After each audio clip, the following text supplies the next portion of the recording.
I called Aunt Patricia. Not to accuse anyone, I genuinely didn't believe what I was starting to suspect, just to talk through the timeline out loud with someone I trusted. Patricia went quiet on the phone for a long moment. Then she said something that changed everything. Laura, Melissa asked me for money 6 months ago. $11,000. She said it was for a procedure at Desert Valley. She made me swear not to tell you or Chris. I thought it was just embarrassment about her own treatments. Desert Valley. The same clinic. The same missing embryos, missing around the exact same window of time. Patricia became my hero in that moment, without hesitation. "I'll help you get to the bottom of this," she said. "Whatever it takes, even if it's my own daughter." That kind of loyalty to the truth, even against her own child, was something I'll never forget. Patricia and I worked together quietly over the following weeks. She remembered the exact date she'd given Melissa the check, and the memo line, foolishly, literally said fertility procedure. Chris, meanwhile, pulled every clinic record we were legally entitled to and found a discrepancy.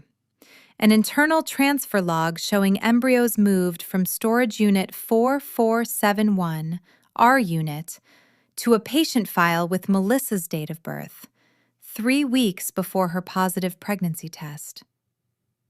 The final worst incident came at Melissa's baby shower itself, which Patricia and I attended together, evidence already quietly gathered. Melissa stood at the front of a decorated living room, hand on her rounded belly, telling 40 guests a warm, tearful story about her miracle babies, about finally getting the family she'd always dreamed of. I sat there, Sophie on my lap, watching my cousin narrate a fantasy built on my body, my eggs, my 6 years of grief, while everyone around her cried happy tears. I didn't make a scene at the shower. I waited. Patricia and I met with a family law and reproductive rights attorney the following Monday, laid out everything: the banking records, the clinic's own transfer logs, Melissa's suspiciously specific questions from years earlier, the missing consent form that was never actually signed by us. The attorney confirmed what we suspected. This wasn't a clerical error. This was fraud, likely involving someone inside the clinic Melissa had paid off or manipulated, given her prior patient history there, and a staff member who was later found to have accepted the $11,000 payment to falsify our signatures.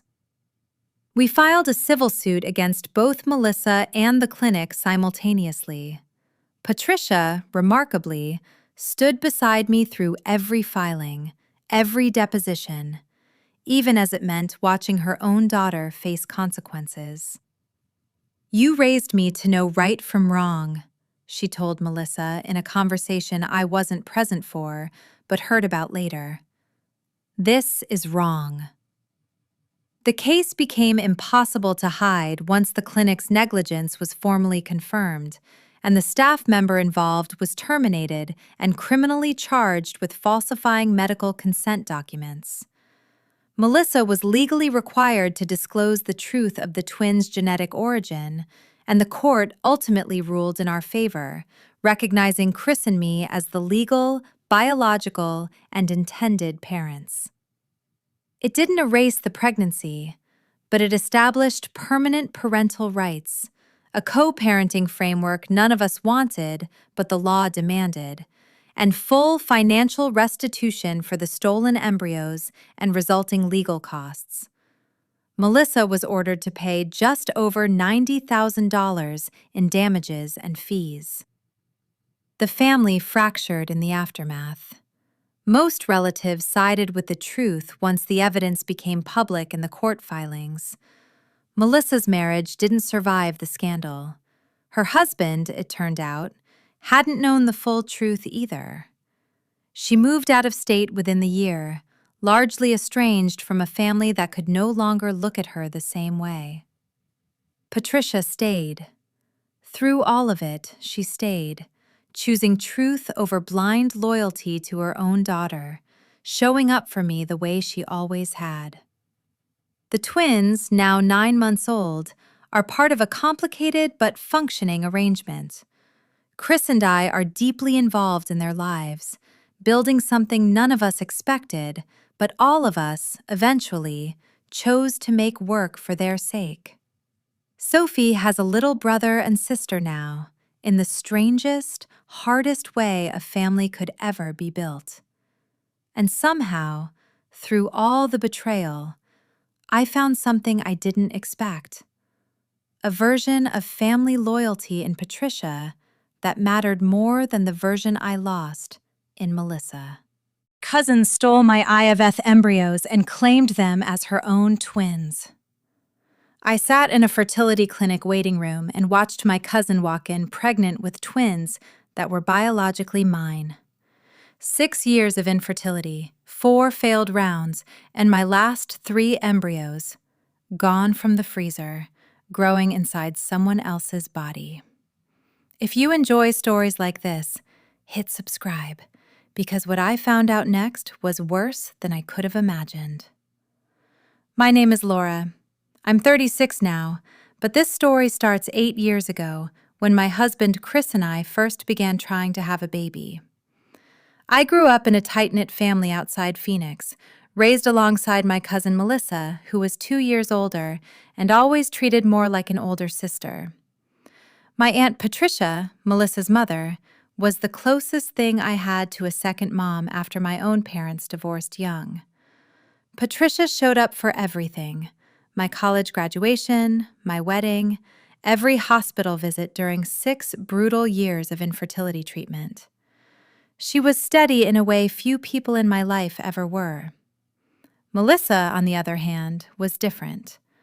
Charming on the surface, always the center of attention at family gatherings, but there was a competitiveness under it that I'd felt since childhood. The way she always needed to have what I had, sometimes better, sometimes just enough to prove a point. My Uncle Frank, Patricia's ex-husband, warned me once at a barbecue when we were in our 20s. "Laura, watch your back with that one. She smiles while she's taking something from you." I laughed it off. Family says things like that. I didn't take it seriously enough. Chris and I started IVF when I was 29. It was expensive, nearly $60,000 over 4 rounds, and it was brutal on my body and our marriage both. Melissa was, on paper, supportive. She'd bring me soup after retrievals, text encouraging messages during 2-week waits. But there was always something slightly off. Comments like, "Must be nice to get all this attention," or "Some of us can't just decide to have a baby whenever we want," said with a laugh that didn't quite land as a joke. Melissa had struggled with infertility of her own for 3 years, unsuccessfully, with a different clinic across town. When our 4th IVF round finally succeeded, producing 3 viable embryos, I made the decision to freeze the 2 we weren't using immediately at Desert Valley Fertility Center, the same clinic Melissa happened to also be a patient at, purely by coincidence of geography. The honeymoon phase, if you could call it that, was the year after our first successful transfer. Our daughter Sophie was born healthy.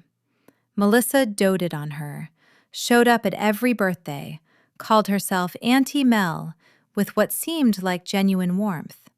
I trusted her completely. I trusted the clinic completely. That trust would cost me almost everything. The small warning signs started about 2 years later, when Chris and I decided to use our 2 remaining frozen embryos to try for a second child. Melissa's tone shifted noticeably whenever the topic came up. She'd ask oddly specific questions: how many embryos we had left, which clinic, which storage number, details a normal cousin wouldn't need or want to know. I brushed it off as her processing her own fertility grief nearby. Isolation crept in slowly, though not the way it usually does in these stories.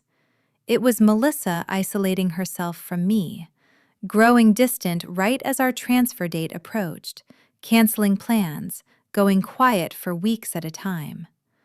I assumed she needed space. I never once suspected what she was actually doing during that silence. The first major incident happened 11 months ago. Chris and I went in for our scheduled embryo transfer, only to be told by a visibly uncomfortable clinic coordinator that our remaining 2 embryos had already been released, transferred out 3 weeks earlier under a signed consent form. A form neither Chris nor I had ever seen or signed. My legs actually gave out in that office. Chris caught me before I hit the floor. The clinic's initial explanation was a clerical mix-up, an apology, a promise of an internal investigation. For a few weeks, that's all we had. Apologies, calm reassurances, a temporary quiet while we waited for answers that never fully came. That calm lasted 3 weeks. Then the investigation results came back thin and unsatisfying, buried in liability language. Then nothing.